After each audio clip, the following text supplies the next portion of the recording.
எங்க வாழ்க்கையில எது ஒரு பெரிய டிராமாவா இருக்கு. ஏன்னா இன்னும் 2 நாள் இந்த படம் ரிலீஸ் ஆகும், அதுதான் பக்கன்னு நம்ம இருக்கோம்.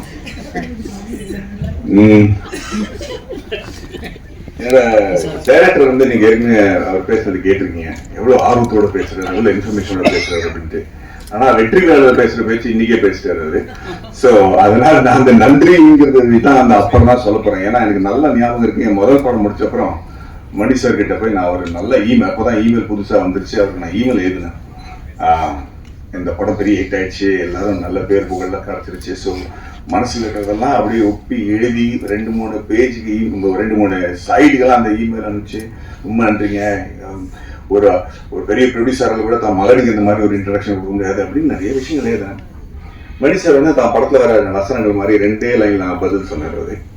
ஒன்றுனா தேவையில்லாத உன்னோட கிராட்டிடியூட் எல்லாருக்கும் சொல்லிட்டு இருக்காத, நான் உனக்காக எந்த ஒரு பாவமும் இல்லை, என் படத்துக்கு என்ன நல்லதோ அதான் நான் செஞ்சேன், அதே மாதிரி நீ படம் பண்ணும்போது அப்படிதான் செய்வேன் அப்படின்னு நம்புறேன்ட்டு இமெயில் நிறுத்திட்டாரு. ஸோ நானும் அதே மாதிரி இப்போ என்னோட நண்பர்களுக்கு இந்த டீம்ல இருக்கிற யாருக்குமே நன்றி சொல்ல போகுது இல்லைங்க. அது நான் வெற்றி விழாக்காக நான் வெயிட் பண்ணிட்டு இருக்கேன்னு நான் விக்ரம் வேதா டயத்துக்கு கூட சொல்லியிருக்கேன். அதை நான் இப்போ அந்த மாதிரி ஒரு வாய்ப்பு கிடைக்குங்கிற நம்பிக்கையில எல்லாருக்கும் தைரியமா நான் நன்றி சொல்ல போவதில்லை. ஆனா சில பேருக்கு நன்றி சொல்லி ஆகணும். ஜிடி நடுங்கிற ஒரு படம் பண்றதுக்கு முன்னாடி நம்ம என் வாழ்க்கையில சில ரியல் லைஃப் கேரக்டர்ஸ் அமைஞ்சிருக்காங்க, எனக்கே தெரியாம தெரிஞ்சோ தெரியாம நிறைய பேர். 2 வசந்தி பண்ணும்போது ஸ்குவாட்ரன்ல அஜய் ராத்தோட, அதுவும் ஒரு ரியல் கேரக்டர் பேஸ் பண்ணி தான் இருந்துச்சு. குருங்கிற படம் பண்ணும்போது என்னோட கதாபாத்திரம் ஒரு ரியல் லைஃப் கேரக்டர் பேஸ் பண்ணி இருந்துச்சு. And rocketry, course Durandhar, and இப்போ ஜிடி நாயுடு. சில கேரக்டர்ஸ் பண்ணும்போது நமக்கு பயம் இருக்காது, ஏன்னா அவங்களாம் பேஸ்ட் ஆன் ட்ரூ கேரக்டர் தான் இருக்கும். ஸோ அதோட படம் ஜெயிச்சுன்னா நல்லது, ஜெயிச்சுன்னா படத்தை பற்றி தான் எல்லாரும் பேசுவாங்க. ஆனால் ராக்கெட்ரிங்கிற ஒரு படம் பண்ணும்போது ஒரு உண்மையான உயிரோடு இருக்கிற ஒரு மனுஷனோட வாழ்க்கையை பற்றி நம்ம பேசிட்டு இருக்கோம். படத்தை நம்ம சரியாக எடுக்கலன்னு வச்சுக்கலாம், ஏற்கனவே இருக்கிற பிரச்சனைக்கு அது அதிகமான ஒரு பிரச்சனை ஆகிறதுக்கு வாய்ப்பு இருக்கு. அதனால நான் ஏன் நன்றி சொல்ல விரும்புறேன்னா, முதல்ல GD Naidu sir, Rajkumar sir, Gopal sir, அந்த ஃபேமிலிக்கு. ஏன்னா இவங்க வந்து எங்களுக்கு வெறும் ஒரு படம் பண்றதுக்கு வாய்ப்பு கொடுக்கல, ஜிடி நாயுடுன்னு ஒரு கதாபாத்திரத்தை பத்தி உலகத்துக்கு சொல்றதுக்கு ஒரு வாய்ப்பு கொடுத்துருக்காங்க. அது நம்ம கரெக்டா பொறுப்போட எடுத்துட்டு போய் சொன்னாதான் அவரை பத்தியான நல்ல விஷயங்கள் மக்களுக்கு தெரியும். அந்த படத்தை நம்ம சொதப்பிட்டோம்னா அது வந்து பாதிக்கக்கூடிய லெவல்ல இருக்கும். அதை நான் இப்பவே சொல்லிடுறேன். அதனால அந்த பயத்தையும் அந்த மரியாதையோடையும் தான் எல்லாருமே இந்த படத்துல வேலை செஞ்சிருக்காங்க. ஏன்னா we cannot afford to be wrong or inaccurate about such an impossibly unbelievable character like G.D. Naidu. So we took that very seriously. Sir, thank you very much for trusting us with the reputation of this man. And I hope that we do justice by him. இரண்டாவது வந்து நான் ஏன் நன்றி இதுல சொல்றேன்னா, இந்த விழால மக்கள் வந்து இந்த படத்தை ஏன் பார்க்கணும் அதை பத்தி தான் நான் இப்ப பேச விரும்புறேன்னு தவிர நன்றி அப்புறம் நான் சொல்லிக்கிறேன். பட் ஏன் இப்போ இந்த நன்றி சொல்லணும், இதுலயும் ஏன் மக்கள் வந்து படத்தை பார்க்கணுங்கிறது இருக்கு. அது அடுத்தது வந்து அரவிந்த் சார். அரவிந்த் சார் நானும் எப்ப பார்த்தாலும் அப்படியே உட்காந்து இருப்பாரு, தூங்கிட்டு இருக்கிற மாதிரி இருப்பாரு, நல்லா எல்லாத்தையும் கேட்டு இருப்பாரு. நானும் அவரும் கிட்டத்தட்ட 23 வருஷமா ஒரு ஃப்ரெண்ட்ஸா நான் இருந்திருக்கோம். என்ஜினியரிங் மேல எனக்கு எவ்வளவு ஆர்வம் இருக்கோ அதுக்கு 10 மடங்கு மேல அவருக்கு நாலேஜும் இருக்கு, ஆர்வமும் இருக்கு. நான் இன்ஜினியர் கிடையாது, நான் படிக்கல, இன்ஜினியரிங் படிக்கல, ஆனா இன்ஜினியரிங்கோட மிகப்பெரிய ஃபேன். அதனால எனக்கு என்னோட எக்ஸைட்மெண்ட்டுக்கு வந்து ஒரு துணையா இருந்தது வந்து அரவிந்த் சார் தான். பிகினிங்லேயே வந்து ஹெலிகாப்டர் எப்படி பண்ணணும், அதை எப்படி பறக்க வைக்கணும், ஆர்சி ஹெலிகாப்டர், உண்மையான ஹெலிகாப்டர்ல ஆர்சி ஹெலிகாப்டர் பிளேன்ஸ் அதெல்லாம் பறக்க வைப்போம். அதுலயே கீழே வந்து என்னோட போனை ஒட்டி அதை எப்படி ட்ரோன் ஆக்குவோம், மேலேருந்து எப்படி போட்டோ எடுக்க முடியும் அப்படின்னு நிறைய எக்ஸ்பெரிமெண்ட்ஸ்லாம் நம்ம பண்ணிருக்கோம். ஆனா அவர் ஒரு சினிமாட்டோகிராஃபர், ஒரு டிஓபி, நிறைய படங்கள் பண்ணிருக்காரு. இவனை நல்ல ஃப்ரெண்டா இருந்த விட நானும் அவரும் சேர்ந்து வேலை செய்யறதுக்கு வாய்ப்பு கிடைக்கல. அவரு என்கிட்ட சைடா சொல்லுவாரு, நம்ம எனக்கு ஒரு படமும் கிடைக்கல உங்க கூட மேடி அப்படின்னு வருவாரு. எனக்கும் அது புரியல, ஏதோ ஒரு காரணத்துக்கு அது அமையாமையே இருக்கும். ராக்கெட்ரிங்கிற படத்துல கூட அப்போ அங்க நான் பாம்பே போய் செட்டில் ஆயிட்டேன். ரொம்ப நாளுக்கு அப்புறம் தான் தொடர்பே நமக்கு ஸ்டார்ட் ஆகுது. ஆனா அப்ப கூட நம்ம நடுநடுல பேசும் பார்த்தா நிறைய நாள் ஒரு கிட்டத்தட்ட 6-8 மாசமா பேசல. நம்ம ஏன்னா பிஸியா இருந்துட்டேன். திடீர்னு ஃபோன் பண்ணி அவருக்கு நான் ஃபோன் பண்றேன், அரவிந்த் சார் எனக்கு ப்ராஜெக்ட் கிடைச்சிருச்சு, நீங்க வரீங்களா அப்படின்னு கேட்டிருக்கேன். என்ன ப்ராஜெக்ட் மேடம்? ராக்கெட்னு ஒரு ப்ராஜெக்ட். ஓ வெரி குட். நான் என்ன பண்ணோம், நீங்க வாங்க என் கூட துணையா இருங்க, இந்த படத்தை நம்ம பண்ணுவோம், உங்களுக்கு இன்ஜினியரிங் பத்தி நிறைய தெரிய வரீங்களா அப்படின்னு கேட்டேன். வரேண்ணே அப்படின்னாரு. எப்போ வரணும் அப்படின்னு கேட்டார். ஒரு 3 மணி நேரத்தில் ஃப்ளைட் இருக்கு, பாம்பேக்கு வந்துருக்கீங்களான்னு கேட்டேன். நம்ம மாட்டேங்க, குடும்பத்தோடு வந்துட்டாங்க சார். அவங்களும் அவங்க ஒய்ஃப், எனக்கு ரொம்ப பிடிச்ச ஒரு லேடி வைஷ்ணவி மேம், 2 பேரும் சேர்ந்து அன்னைக்கு வந்தவங்க ராக்கெட்டரி முடிஞ்ச ரிலீஸ் வரைக்கும் என் கூடிய இருந்திருக்காங்க. ஏன் சொல்ல வரேன்னா, இவர் இந்த சப்ஜெக்ட் கிட்ட கொண்டு வரும்போது எனக்கு இதுல ஒரு பயங்கரமான தத்துவம் இருக்கும் அப்படின்னு புரிஞ்சிருச்சு. ஏன்னா லேஸ்ல கொண்டு வர மாட்டாரு. அப்படி கொண்டு வந்து இந்த இன்ஜினியரிங்கோட எனக்கு ஜிடி நாயுடு பத்தி தெரியாதுங்க. எனக்கு தெரிஞ்சதெல்லாம் கவுண்டமணி சார் ஒருத்தர் பெரிய ஜிடி நாயுடு திட்டுறதுதான் தெரியுமே தவிர அவர் என்ன பெரிய சயின்டிஸ்ட் அப்படின்னு கேள்விப்பட்டிருக்கேன். அதுக்கு மேல எனக்கு அவரை பத்தி தெரியாது.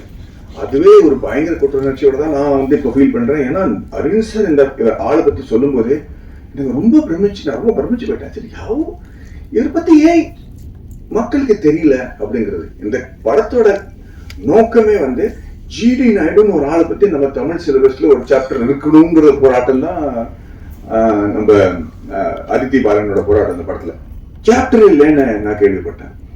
அது எனக்கு ரொம்ப தப்பா தோணுச்சுங்க. அண்ட் அதுக்கப்புறம் இந்த கதை எப்படி நடந்துச்சு, யார் என்ன பண்ணாங்கன்னு ஏற்கனவே எல்லாரும் பேசியிருக்கிறாங்க. பட் அதுக்கு என்ன the root cause of me getting involved with this project எனக்கு ஒரு பாம்பு புல் மாதிரி பிடிச்சா விட்ட மாட்டேன், வச்சா கொடுமை சர்ச்சா மாட்டேன், லெவலுக்கு போயிடுவேன்.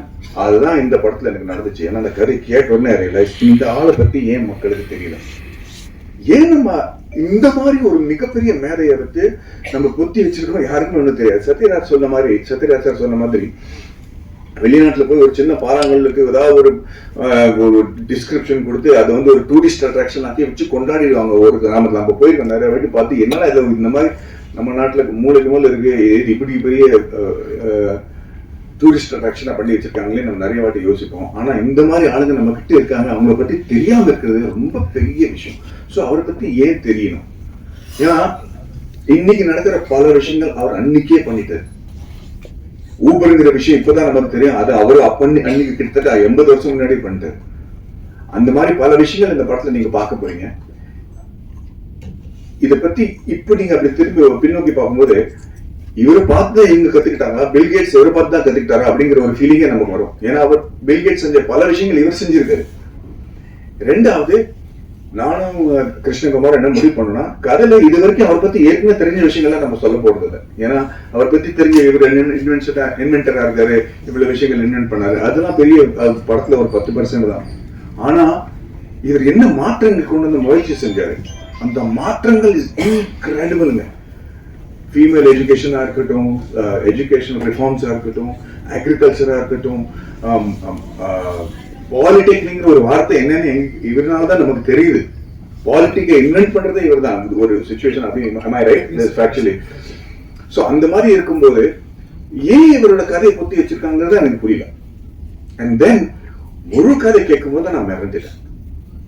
இன்னைக்கு இருக்கிற ஸ்டார்ட் அப்ஸ், இப்ப நிறைய பேர் நம்ம நாட்டுல சின்ன சின்ன லேடிஸ் எல்லாம் ஊர்கா வித்து அப்பளம் பண்ணி வித்து பல லட்சம் ரூபாய் மாசத்துக்கு சம்பாதிக்கிறாங்க. Because they started their own enterprise. அது ஸ்டார்ட் பண்ணி ஒரு ப்ராடக்ட் இருக்கிறது மட்டும் இல்ல, அதை எப்படி பாதுகாப்பா வச்சுக்கிறது, அதோட கம்ப்ளைன்ஸ் என்ன, how do you start the company, how do you do the taxation, how do you do the compliance, quality control, இதெல்லாம் பண்ணி how do you start a bank account, how do you get this money in your account, how do you sell it online, இதெல்லாம் படிக்காதவங்க பண்ணிட்டு இருக்காங்க. And சத்தியமா சொல்றேன், they are earning in lakhs of rupees. But அவங்களோட அந்த ஊர்கா செய்யற திறமைகள் தவிர இந்த ஆண்டர்பிரினர்ஷிப் எப்படி பாதுகாப்பா வச்சுக்கணும், எது இந்த கம்பெனி நம்ம கிட்ட யாரும் எடுத்துட்டு போக கூடாது, இந்த மாதிரி பல விஷயங்கள் இருக்கு இல்லையா, அதெல்லாம் அவர் அப்பவே செஞ்சு வச்சிருக்காரு. அண்ட் இன்னைக்கு ஜிடி நாயுடு நம்ம அன்னைக்கே கொண்டாடி இருந்தோம்னு வச்சுங்களேன். அன்னைக்கு முதல்ல வெள்ளக்காரங்க அவங்களை ஸ்டாப் பண்ணாங்க, அவருக்கு கிடைக்கக்கூடிய மரியாதை கொடுக்கல, அவங்களுக்கு கிடைக்கக்கூடிய அவர் சக்சஸ்ஃபுல் ஆகுறதுக்காக நடுவில் நின்னாங்க. ஆனா இந்த படத்தோட டேக்லைனே feared by the British and forgotten by his countrymen. ஏன் ஃபியர் பண்ணாங்கிறது கூட நீங்க பார்க்கணும். ஏன்னா என்னைக்கும் அவரு பிரிட்டிஷ்காரன் பண்ணிட்டு தலை குனியவே இல்லை. பிரிட்டிஷ்காரங்க ஜிடி நாயுடு பொறுத்த வரைக்கும் ஜெயிக்கவே முடியலைங்க. கடைசி வரைக்கும் அவங்க ஒரு நாட்டை விட்டு ஓட்டுற வரைக்கும் அவங்களால ஜிடி நாயுடுக்கு ஒண்ணுமே செய்ய முடியல. ஆனா அதுக்கப்புறம் வந்த பிரச்சனை தான் இன்னும் வருத்தமா இருந்துச்சு. நம்ம ஆளுங்களே போட்டு அவரை ஸ்டாப் பண்ணிட்டாங்க. ஏன்னா அவர் இன்னைக்கு நம்ம ஸ்டாப் பண்ணலன்னு வச்சுக்கலாம், Coimbatore would be one of the biggest industrial hubs in the world. அந்த காலத்திலேயே ஒரு மிகப்பெரிய கம்பெனி கோயம்புத்தூருக்கு வந்து இன்னைக்கு கோயம்புத்தூரோட கதையே வேறையா இருந்திருக்கும், இந்தியாவோட கதையே வேறையா இருந்திருக்கும். அந்த காரணத்துக்காக தான் இந்த படம் பார்க்கறது இம்பார்ட்டன்ட்டுங்க. ஸோ ஐ எம் செகண்ட்லி ஒரு ரெண்டாவது நன்றி நான் சத்யராஜ் சார், ஜெயராமன் சார் 2 பேருக்கும் சொல்லணும். பிகாஸ் அவங்க 2 பேரும் மேதைங்க. ஒரு சின்ன குழந்தையோட ஆர்வம் எப்படி இருக்கும் தெரியுமா? ஒரு புதுசாக தான் பார்க்கும்போது ஒரு ஜூக்கோ சர்க்கஸோ போகும்போது அந்த கண்ணில் ஒரு ஆர்வம் இருக்குல்ல, அதுக்கு மேலே இருக்க ஆர்வத்தோடையும் எனர்ஜிலையும் செட்டில் வந்து என்றைக்குமே நம்ம இவ்வளோ பெரிய எக்ஸ்பீரியன்ஸ்ட் ஆர்டிஸ்ட்டுங்க அப்படின்னு காட்டாம எல்லாருக்கும் ஒரு இடம் கொடுத்து எந்த சீனில் பக்கத்தில் கம்முன்னு நிற்கணுமோ அந்த சீனில் பக்கத்தில் கம்முன்னு தான் நிற்கிறாங்க. ஒரு இந்த மாதிரி சீனியர் ஆர்டிஸ்ட்க்கு அந்த மாதிரி ஒரு மெச்சூரிட்டி பார்த்தோன்னா நம்ம எல்லாருமே செட்டில் புரிஞ்சுக்கிட்டோம். This is the what commitment level means. So உங்க வயசுல கூட நான் இந்த மாதிரி கமிட்டடா இருக்கணுங்கிற ஒரு வேண்டுகோளோட நான் உங்களுக்கு நன்றி சொல்றேன்.